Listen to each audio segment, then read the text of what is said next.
Olá, mais um encontro, mais uma vez estamos juntos aqui para meditar um pouco a respeito da palavra.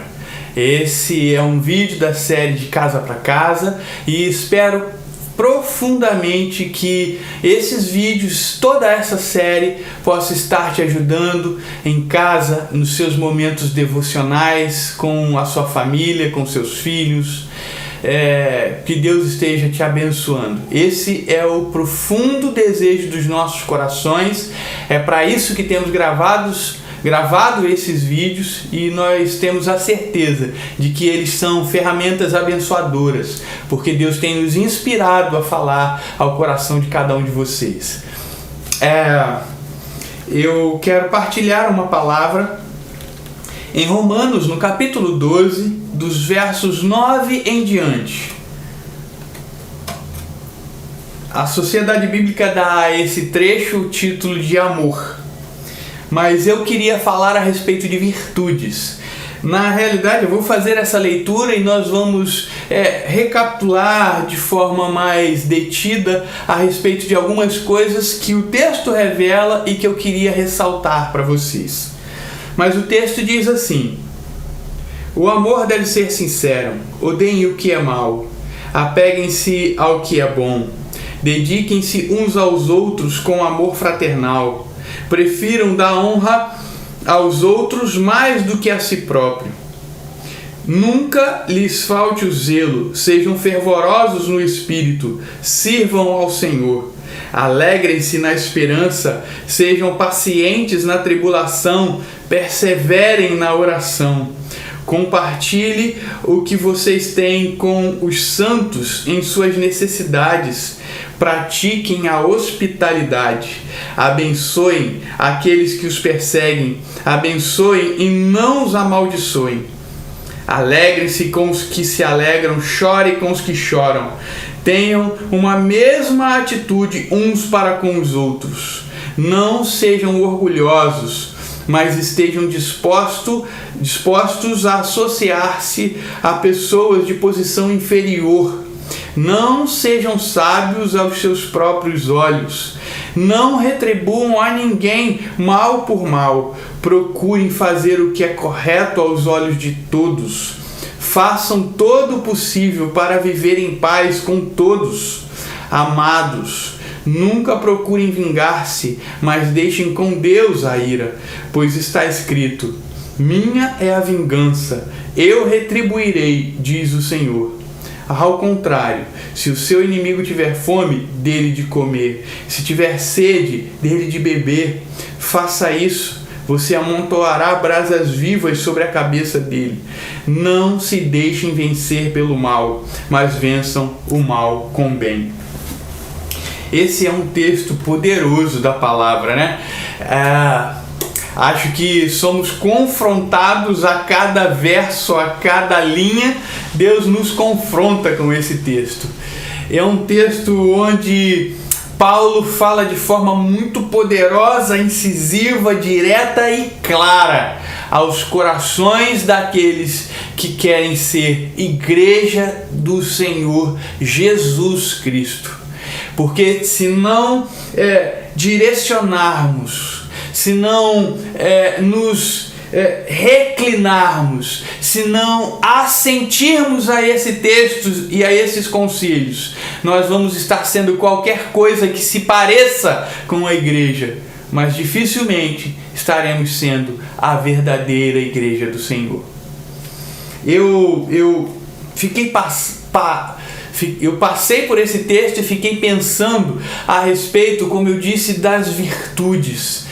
As virtudes que nós precisamos desenvolver, as virtudes que nós precisamos exercitar, as virtudes que fazem parte dos homens chamados homens de Deus, das virtudes que precisam preencher a igreja chamada Igreja do Senhor Jesus Cristo.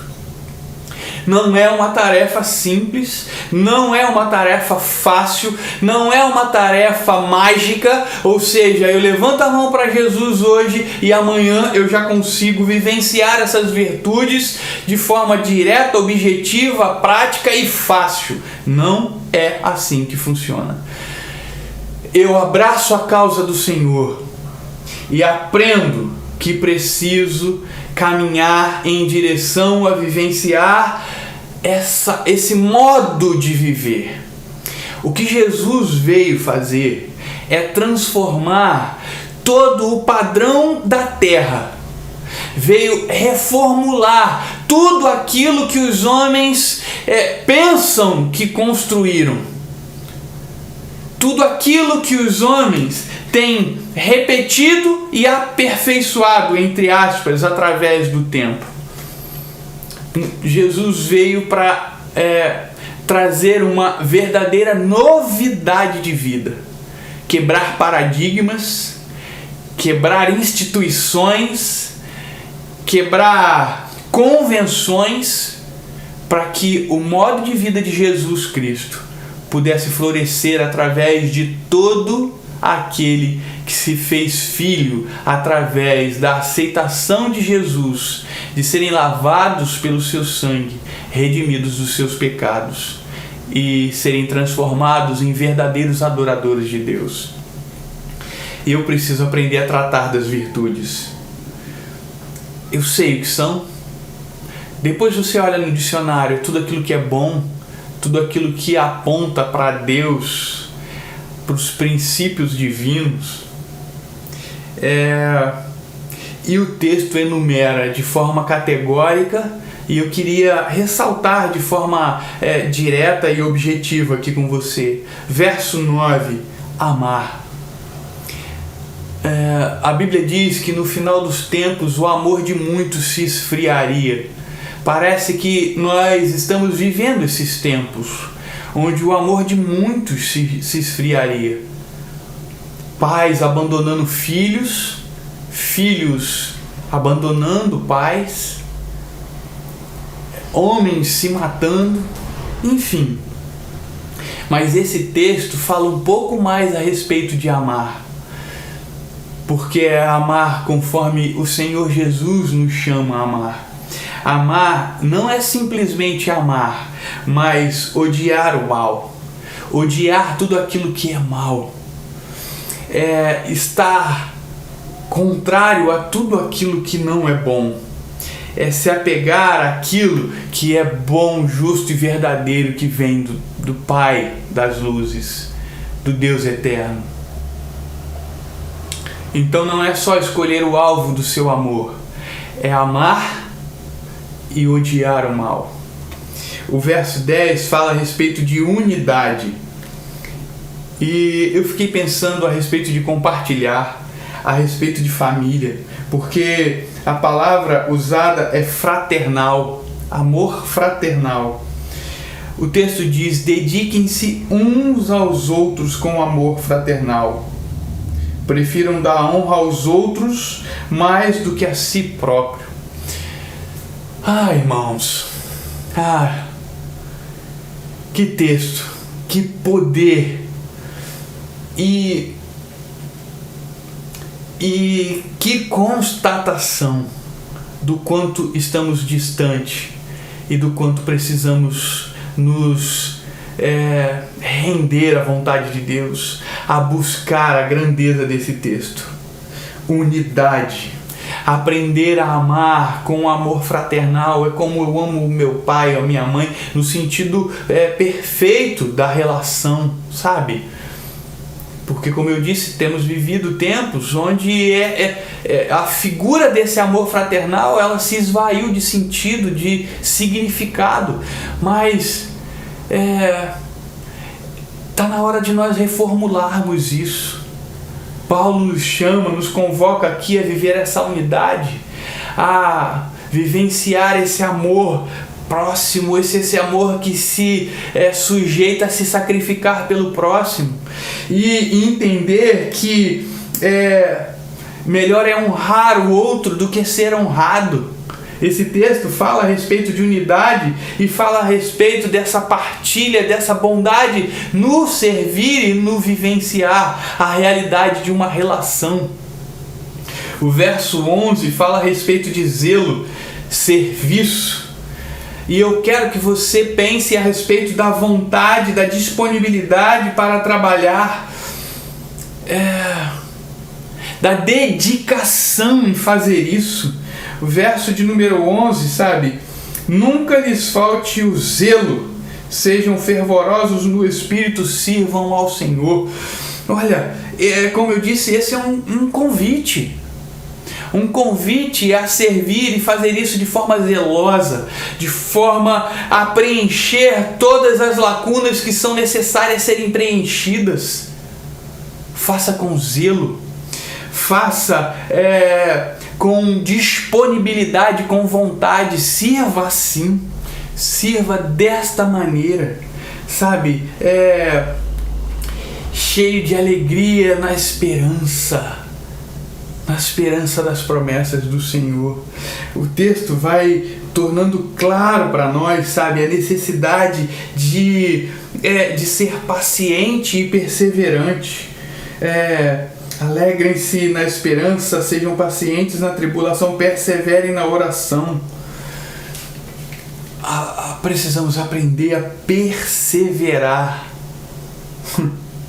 Que texto maravilhoso, que grandes aprendizados, grandes lições a serem exercitadas, né?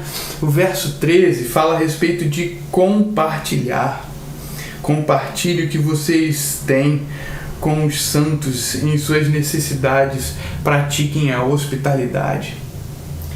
Compartilhar, aprenda a dividir.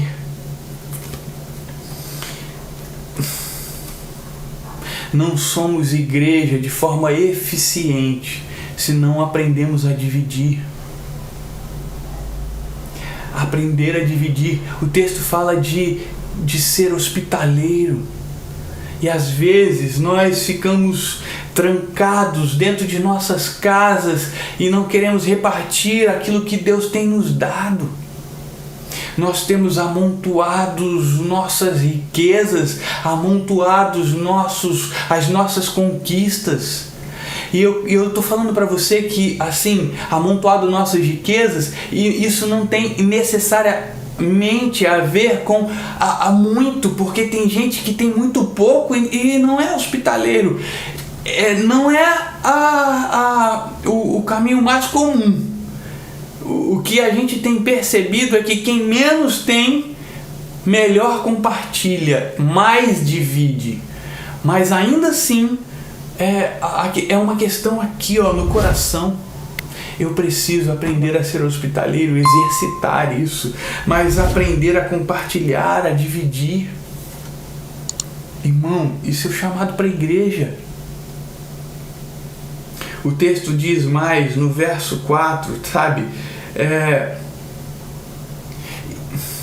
E como a igreja de hoje precisa aprender isso, ter a bênção na boca. Abençoe aqueles que os perseguem, abençoe e não amaldiçoe. Você que é um crítico da igreja evangélica, deve usar alguns exemplos aí de alguns líderes que se dizem líderes de Jesus, só se dizem, amaldiçoando. Jesus diz assim: vocês não conhecem de que espírito eu sou. Olha na palavra, vai fazer as referências. Não conhecem. O chamado da igreja é para abençoar e não amaldiçoar. Abençoar inclusive aqueles que nos perseguem. Essa é a fala da igreja. Essa é muito mais do que a fala da igreja. Essa é a postura da igreja. Ninguém disse que seria fácil. Muito pelo contrário. É um caminho difícil. Mas é um caminho que nos eleva como seres humanos criados à imagem e semelhança de Deus. Ter a bênção na boca e não maldição. Alegrem-se com os que se alegram, chorem com os que choram. Você é esse que realmente sente as dores do seu irmão? Você é esse que verdadeiramente se alegra com as conquistas do seu irmão? Hein? É uma pergunta. Você é esse que se sente honrado quando o seu irmão é honrado? Que se sente satisfeito quando o seu irmão prospera? Está na hora de aprendermos isso. Está na hora de mudarmos a igreja de invejosos em uma igreja onde nós abençoamos aqueles que estão vivendo alegria, nos alegramos com ele, mas também vamos ao pranto, ao pó, ao chão com aqueles que estão sofrendo. Esse é um texto poderoso, irmãos, muito poderoso. O verso 16 fala a respeito de humildade e como precisamos trazer para a realidade do chão da igreja, do chão da vida, essa palavra tão poderosa, humildade. Tá na hora de reaprendermos o real significado dessa palavra, mas precisamos perguntar para a igreja, vocês aí, vocês lembram o que significa humildade? Tá na hora de lembrar. Olhar para Jesus e como ele andava entre os menores. Olhar para Jesus e entender qual era o seu sentimento para aqueles que eram desprivilegiados. A sua intenção de cuidar dos párias. A sua intenção de tratar, e não só a intenção, a sua forma de agir sobre a vida deles. A igreja precisa voltar a essa realidade de fé, a essa realidade de vida, humildade. Olha o que o texto diz: tenham uma mesma atitude uns para com os outros, não sejam orgulhosos, mas estejam dispostos a associar-se a pessoas de posição inferior, não sejam sábios aos seus próprios olhos. Tenho amigos cristãos verdadeiros, acredito, e que tentam se justificar ou justificar com normalidade, falando que não é assim que a vida é, assim que funciona.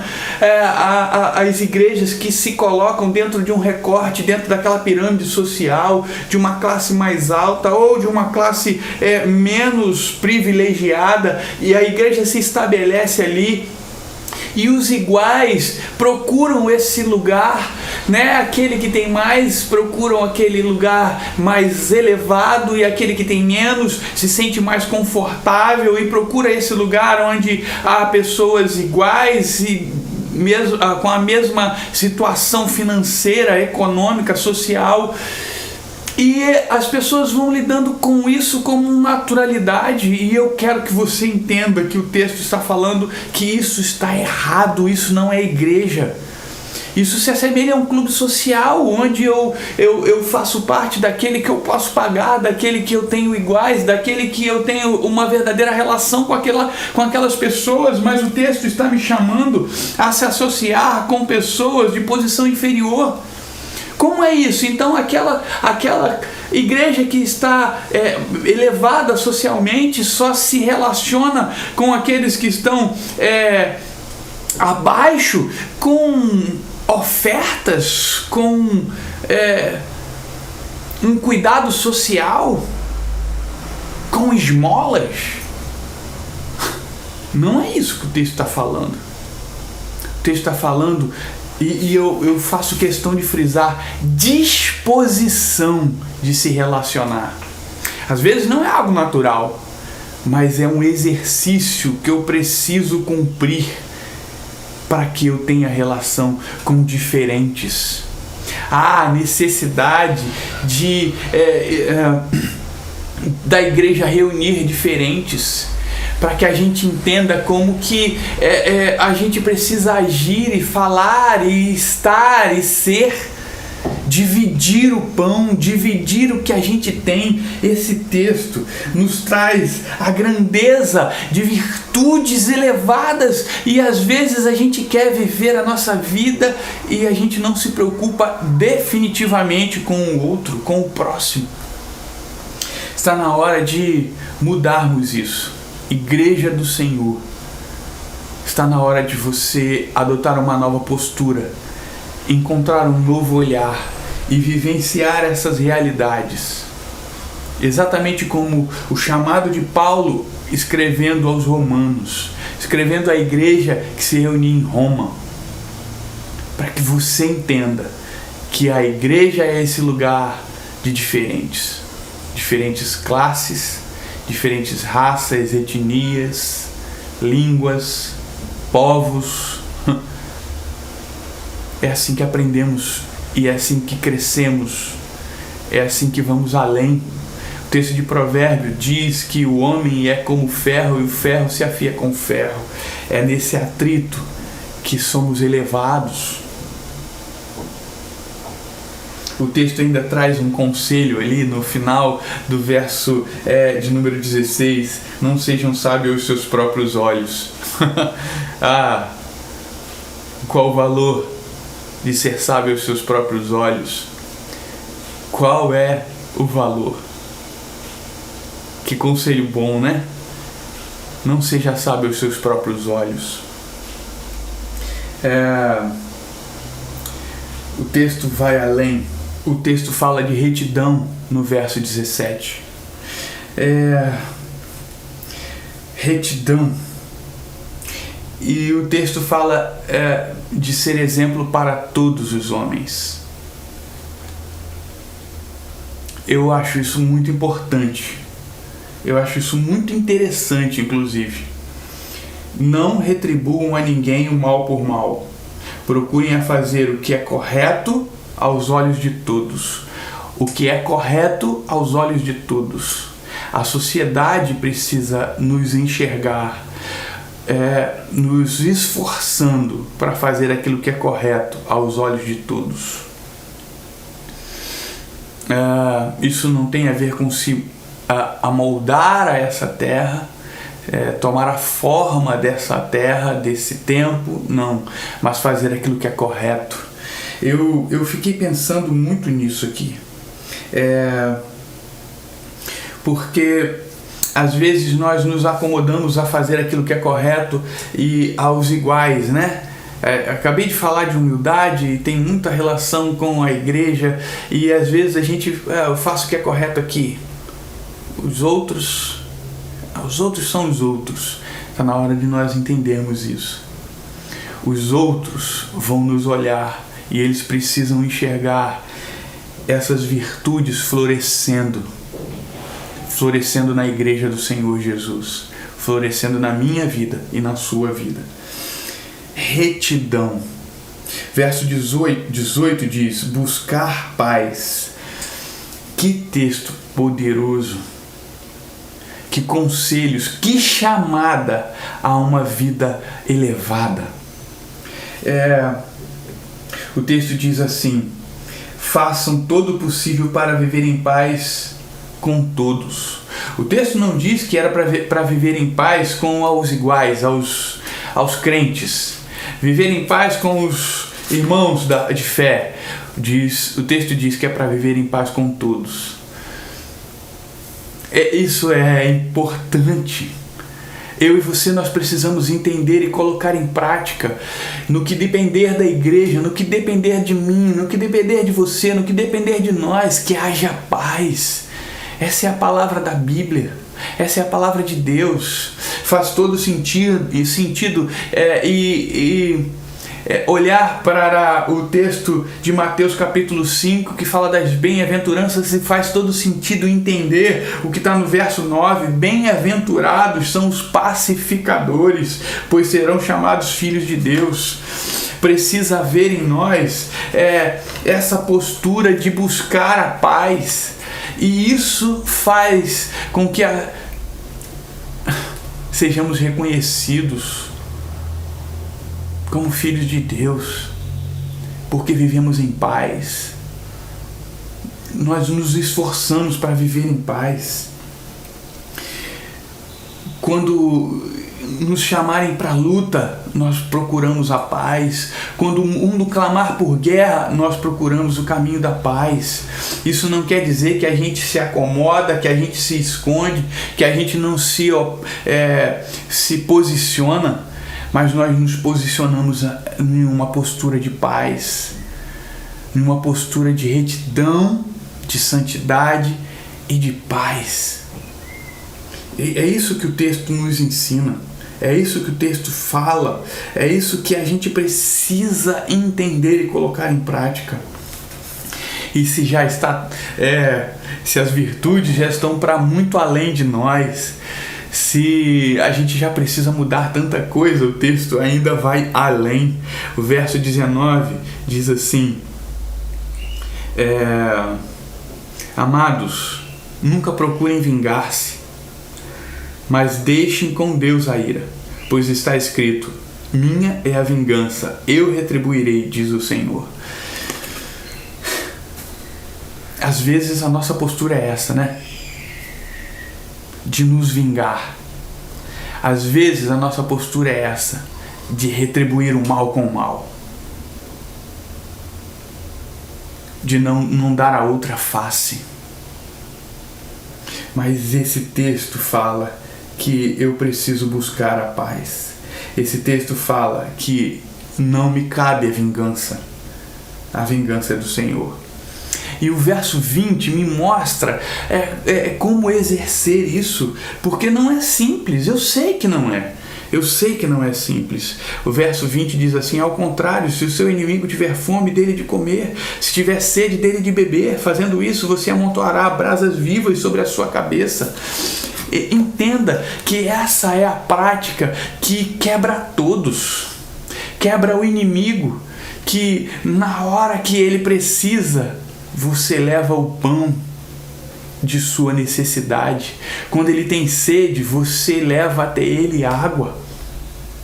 Isso quebra o inimigo, a postura do inimigo, a altivez do inimigo, mas isso também quebra você, isso também me quebra, porque a vontade é de se vingar, é de retribuir o mal com o mal, mas a gente vai retribuir com bem, com bondade.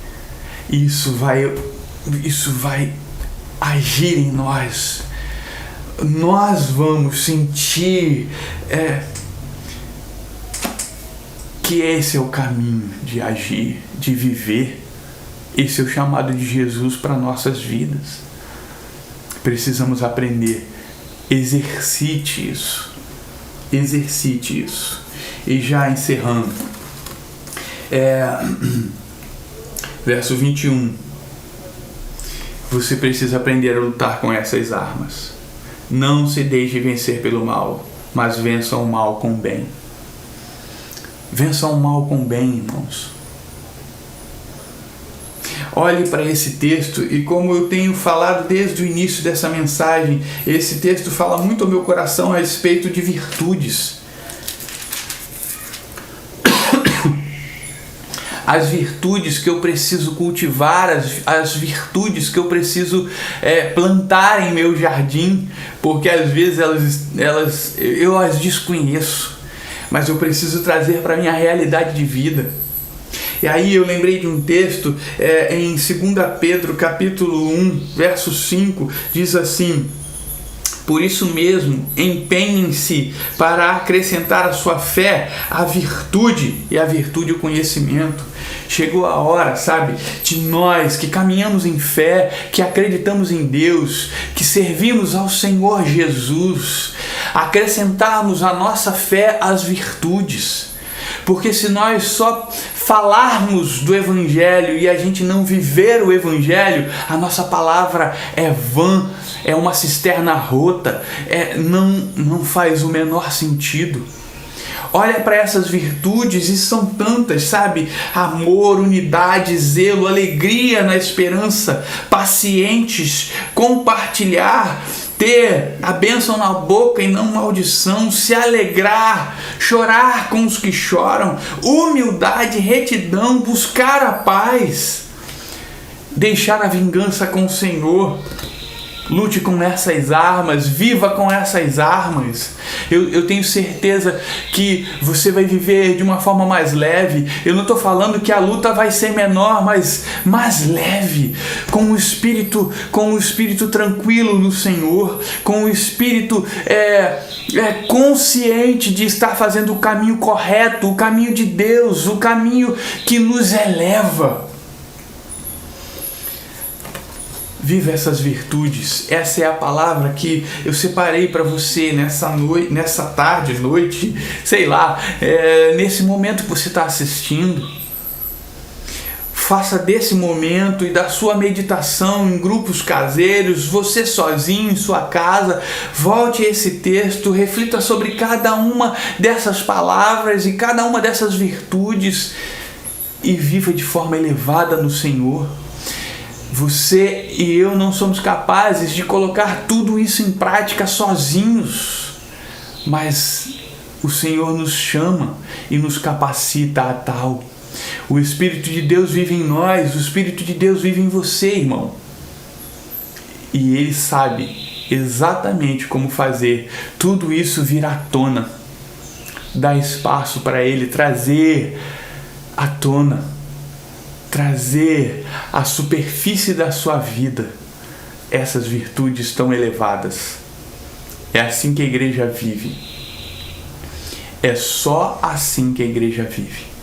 Se não estivermos desfrutando dessas realidades, estamos parecendo ser a igreja, porque falamos de Jesus, porque pregamos o Evangelho e porque temos uma ou duas, algumas posturas. Mas Deus está nos chamando a viver dessa forma, com virtudes elevadas, virtudes que estão para além de nós, mas que o Espírito opera através de nós. Em nome de Jesus, que essa palavra te abençoe profundamente. Amém. Fica com Deus, irmão.